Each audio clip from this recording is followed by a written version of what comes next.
డబ్బు, అనారోగ్యం, ఉద్యోగం, వ్యాపారం, అప్పులతో బాధపడుతున్నారా? మీకోసమే launch your future program. Hi hello నమస్తే, welcome back to Suman TV. Present మనతో పాటు ఉన్నారు international corporate and soft skills trainer Madhuravani garu. మేడంతో మాట్లాడదాం. నమస్తే మేడం. నమస్తే నవీన గారు. మేడం, నా టాపిక్ ఏంటంటే ఇంటర్వ్యూ. నేను చాలా వీడియోస్ చేశాను దీనిపైన. అయినా సరే చాలా మంది ఏంటంటే సక్సెస్ అవుతూ ఉంటారు, కానీ ఎక్కడైతే ఇంటర్వ్యూ అటెంప్ట్ అనేది వస్తుందో, ఏ రంగంలోనూ తీసుకోండి, అది కాంపిటేటివ్ కానివ్వండి, ఐటీ సెక్టర్ కానివ్వండి, ఏ చిన్న జాబ్ కైనా ఇంటర్వ్యూ అనేది ఖచ్చితం కదా. సో అక్కడ ఫెయిల్ అయిపోతున్నారు. అవునండి. అంటే ఇంత చదువు చదివి, ఇంత కష్టపడి, ఇన్ని మళ్ళీ మార్క్స్ వస్తే మంచి మార్క్స్ వస్తూ ఉంటాయి, బట్ వై ఇంటర్వ్యూ దగ్గర ఎందుకు ఫెయిల్ అవుతున్నారు, బ్యాక్ స్టెప్ ఎందుకు వేస్తున్నారు, అంటే అక్కడ ఏంటి గ్యాప్ వస్తుంది అంటే ఒక్కసారి మా వ్యూవర్స్. తప్పకుండా అండి. ఇప్పుడున్న జనరేషన్లో వాళ్ళకి ఏం చెప్పాలో తెలుసు, కానీ ఎలా చెప్పాలో తెలియదు. ఇంటర్వ్యూ అనగానే భయపడేసి వెళ్ళాలా వద్దా అని అనుకుంటున్నారు. ఇప్పుడు ఏమవుతుందంటే మన ఇండియాలో అన్ఎంప్లాయ్మెంట్ చాలా ఉంది. అది ఎందుకు? జాబ్స్ లేకుండా కాదు, పిల్లలు ఇంటర్వ్యూ వరకు వెళ్లకుండా ఇంటర్వ్యూ అనేసరికి భయపడి స్టెప్ బ్యాక్ అయిపోతున్నారు. సో దానివల్ల ఈ భయం అనేది వాళ్ళని ఇంటర్వ్యూ రిజెక్షన్ తో పాటు జాబ్స్ లేకుండా అవుతున్నాయి. సో ఎప్పుడైతే వీళ్ళు ధైర్యంగా ముందు అడిగి వేసి ఇంటర్వ్యూ పర్ఫెక్ట్ గా ఆన్సర్ ఇవ్వగలుగుతారో అప్పుడే కదా వాళ్ళకి జాబ్ వచ్చేది. అంటే కమ్యూనికేషన్ ఉండట్లేదు అంటున్నారు. అవునండి, కమ్యూనికేషన్ ఉండట్లేదు. Fear of rejection. వెళ్తే నేను ఆన్సర్ చేయకపోతే ఎలా, ఆన్సర్ ఎట్లా ఫేస్ చేయాలి, క్వశ్చన్ ఎట్లా ఫేస్ చేయాలి, చెప్పకపోతే ఇక్కడ ఏమవుతుంది, ఆ భయం వల్ల ఇంటర్వ్యూకి వెళ్ళలేకపోతున్నారు. అంటే చదివిన చదువుకి ఇంటర్వ్యూ ఆస్పెక్ట్ కి సంబంధం లేదు.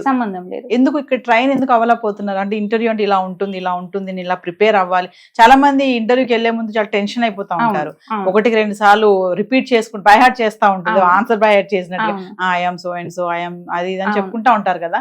ఎందుకు అంత కంగారు పడడం ఇదంతా? అంటే ఇప్పుడు మనకి బీటెక్ అనుకోండి, 4 years వాళ్ళకి టెక్నికల్ స్కిల్స్ పైనే వాళ్ళకి మొత్తం ట్రైన్ చేస్తారు, సాఫ్ట్ స్కిల్స్ పైన చెయ్యరు. స్టూడెంట్స్ కి తెలీదు ఎట్లా ఆన్సర్ చేయాలి, ఇంటర్వ్యూకి ఎలా వెళ్ళాలి. కొంతమంది స్టూడెంట్స్ క్యాజువల్ గా వచ్చేస్తారు. కాకపోతే మీకు అక్కడ హెచ్ఆర్ మీరు లోపల ఎంటర్ అయ్యే నుంచి ఇంటర్వ్యూ అయిపోయే వరకు వాళ్ళ కళ్ళన్నీ మీపైనే ఉంటాయి. మీరు ఎలా మాట్లాడుతున్నారు, ఎలా ఆన్సర్ చేస్తున్నారు, ఈవెన్ మీరు ఎలా కూర్చున్నారు, ఎలా స్మైల్ ఇస్తున్నారు, ప్రతి ఒక్కటి వాళ్ళు చూస్తుంటారు. మీకు ఎంత టెక్నికల్ స్కిల్స్ ఉన్నా ఈ సాఫ్ట్ స్కిల్స్ లేకపోతే మీరు సెలెక్ట్ అవ్వలేరు. మీరు చాలా 100% మీరు టెక్నికల్ స్కిల్స్ ఉండొచ్చు మీకు, కాకపోతే మీరు అక్కడ టెల్ అబౌట్ యువర్ సెల్ఫ్, అది ఫస్ట్ క్వశ్చన్. మీరు అదే చెప్పలేకపోతే మీరు అక్కడే రిజెక్ట్ అయిపోతారు కదా. సో అందుకని టెక్నికల్ స్కిల్స్ ఎంత ఇంపార్టెంటో సాఫ్ట్ స్కిల్స్ కూడా అంతే ఇంపార్టెంట్. చాలా మంది అంటూ ఉంటారు, ఇంటర్వ్యూకి వెళ్ళిన అంటే సజెస్ట్ చేస్తారు కదా వాళ్ళు వీళ్ళు, ఫ్రెండ్స్ కానీ రిలేటివ్స్ కానీ, అదే ఇంటర్వ్యూకి వెళ్తున్నావు వాళ్ళు కూర్చోమంటేనే కూర్చోవాలి, డోర్ ఇలా నెట్టుకొని వెళ్ళకూడదు, కమీని అని అడగాలి, వెళ్ళగానే కూర్చోమన్నప్పుడే చైర్ కూడా లాగకూడదు, ఇవన్నీ చెప్తా ఉంటారు. నిజంగా ఇవన్నీ ఉంటాయా? 100% ఉంటాయండి. ప్రతి ఒక్కటి చూస్తారు. మీరు ఒక్కటి వెళ్ళేది కార్పొరేట్ వరల్డ్ లోకి, సో ఇక్కడ మీరు ఎలా బిహేవ్ చేస్తారో అదే కదా వాళ్ళు కూడా ఎక్స్పెక్ట్ చేసేది. సో అంతేకాదు మీ రెజ్యూమ్ కూడా, అంటే మీ ఫస్ట్ షేక్ హ్యాండ్ మీ రెజ్యూమే. ఈ మీ కార్పొరేట్ మూవీలో హీరో మీ రెజ్యూమే. మీ రెజ్యూమ్ పర్ఫెక్ట్ లేదనుకోండి మీరు అక్కడే రిజెక్ట్ అయిపోరు, మీరు ఇంటర్వ్యూ వరకు కూడా వెళ్ళరు. చాలా మంది స్టూడెంట్స్ ఏం చేస్తారంటే రెజ్యూమ్స్ లో ఉన్నవి లేనివి అన్ని యాడ్ చేస్తారు. ఏదో బయోడేటా రాసినట్టు 2-3 pages పెడతారు. లేదు, ఫ్రెషర్స్ కి 1 page రికమెండెడ్. వాళ్ళ ప్రాజెక్ట్స్ ఏంటి, వాళ్ళ స్కిల్స్ ఏంటి, ఈ ప్రాజెక్ట్స్ అండ్ స్కిల్స్ వాళ్ళకి కంపెనీలో ఎలా యూజ్ అవుతాయి అది చూస్తారు. ఇప్పుడు ఒక కంపెనీకి అప్లై చేస్తున్నారు అనుకోండి, ఆ కంపెనీ జాబ్ డిస్క్రిప్షన్ ఏంటి, వాళ్ళకి నేను ఏమి ఇవ్వగలను, ఆ పాయింట్స్ మీరు రెజ్యూమ్ లో యాడ్ చేసుకున్నట్టయితే మీరు రెజ్యూమ్ పంపించినప్పుడే మీరు రెజ్యూమ్ స్క్రీన్ చేస్తారు వాళ్ళు. అప్పుడు మీ ఫస్ట్ స్టెప్ మీరు ఇంటర్వ్యూకి వెళ్ళడానికి. రెజ్యూమ్ నిండా ఇన్ఫర్మేషన్ బాగా ఉంటేనే నేను చాలా టాలెంటెడ్ గా ఉన్నానని తెలుస్తుంది అవతల వ్యక్తి, కానీ నిండా మీరు అన్నట్టుగా 2-3 పేజీలు నింపేస్తారు. ఇంకా కొంతమంది అయితే ఆ నెట్ సెంటర్ కి వెళ్ళిపోయి అతనికి చెప్పేస్తారు డీటెయిల్స్ షార్ట్ అండ్ స్వీట్ గా, ఇంకా నువ్వు నింపరా మొత్తం అంతా అని చెప్పేస్తారు. అంటే మీరు అన్నట్టుగా 1 పేజ్ సరిపోతుంది అంటున్నారా? ఖచ్చితంగా 1 పేజ్ సరిపోతుందండి. అంటే ఫ్రెషర్స్ కి మీరు ఎక్స్పీరియన్స్ అనుకోండి, మీ ఎక్స్పీరియన్స్ 2 pages రికమెండ్, అంతకన్నా ఎక్కువ పెట్టద్దు. మీరు 1 page లో పెడతా, ఇప్పుడు మీరు అన్నట్టు 2-3 pages నింపేస్తున్నారు. మీకు ఇంటర్వ్యూకి వెళ్ళినాక ఏమవుతుందంటే ఫస్ట్ క్వశ్చన్ మీకు రెజ్యూమ్ నుంచి వస్తుంది, మీరు very good at communication skills అంటారు. ఇప్పుడు మీరు అక్కడ మాట్లాడలేరు అనుకోండి, మీరు బ్లఫ్ చేసినట్టే కదా. హెచ్ఆర్కి తెలిసిపోతుంది మీరు అబద్ధం చెప్తున్నారని. వాళ్ళు మిమ్మల్ని ఎలా ట్రస్ట్ చేస్తారు? చెయ్యరు కదా. సో మీ రెజ్యూమ్ మాత్రం జెన్యూన్ గా మాత్రమే పెట్టాలి. ఎందుకంటే మీరు ఎక్స్పెక్ట్ చేయలేము, ఏ క్వశ్చన్ వస్తుందో ఎక్స్పెక్ట్ చేయలేము. అందుకనే ప్రతి ఒక్క పాయింట్ మీరు నిజంగా చేసిన ప్రాజెక్ట్సే, మీకు నిజంగా ఉన్న స్కిల్స్ కొన్ని ఉండండి, 1, 2 ఉండండి చాలు, అవే పెట్టండి. ఎందుకంటే హానెస్టీ ఎప్పుడైనా హెచ్ఆర్స్ హానెస్టీ చూస్తారు. మీరు ఏదో చెత్త అంతా పెట్టేసి నన్ను రెజ్యూమ్ చూసి నన్ను షార్ట్ లిస్ట్ చేస్తా అంటే అవ్వదు అక్కడ. ఇంకా కొంతమంది చూడండి హానెస్టీ అన్నారు కదా, అవును, ఇంకా అక్కడ అసలు అబద్ధాలు లేకుండా అన్ని నిజాలు చెప్పేస్తారు కొంతమంది. అవును, అంటే నాకు అసలు ఏమి రాదండి, నేనేం ప్రిపేర్ అవ్వలేదండి, అవును, అంటే ఆన్ స్పాట్ గా మాట్లాడేద్దామని వచ్చేసానండి అని. ఇంకా అది మంచితనం అనుకోవాలా, తెలివి తక్కువ అనుకోవాలా తెలియదు. ఇలాంటి క్యాండిడేట్స్ కొంతమంది ఉంటారు కదా, చాలా మంది ఉంటారండి. ఇప్పుడు ఇంటర్వ్యూకి వెళ్తున్నారంటే మీరు బేసిక్ ప్రిపరేషన్ ఉండాలి కదా.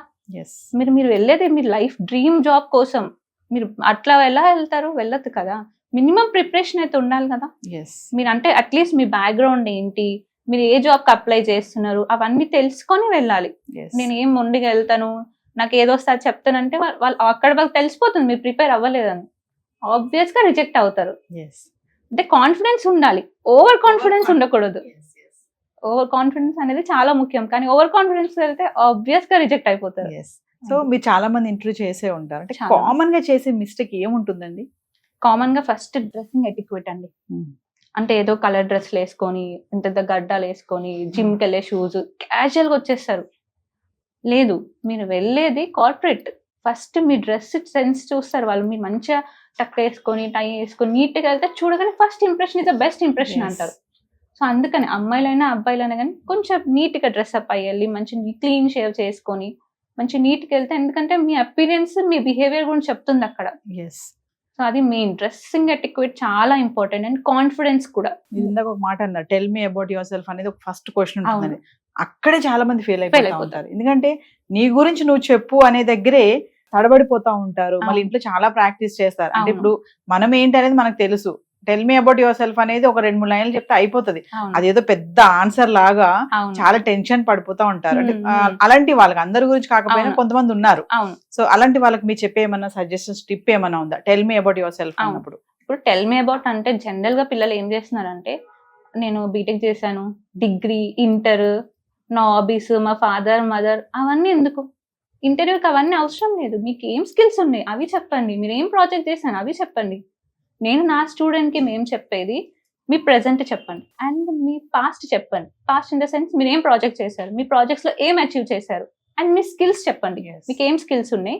అండ్ మీ ఫ్యూచర్ అంటే మీ ప్రాజెక్ట్ ఇంకా మీ స్కిల్స్ కలిపి మీరు కంపెనీకి ఏమి ఇవ్వాలనుకుంటున్నారు. సో ఇలా కానీ మీరు సెల్ఫ్ ఇంట్రొడక్షన్ ఇస్తే హెచ్ఆర్ కి ఇంప్రెస్ అవ్వడం తప్ప వేరే ఆప్షన్ ఉండదు. సో ఇంత కాన్ఫిడెన్స్ గా మీరు ప్రాక్టీస్ అయ్యి చెప్తే ఫస్ట్ ఇంప్రెషన్ బెస్ట్ ఇంప్రెషన్ అన్నాం కదా, అక్కడే ఇంప్రెషన్ లాక్ అయిపోతుంది.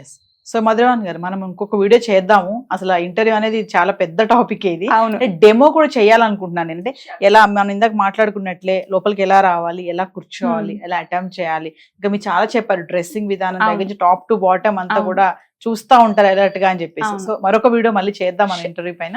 Thank you.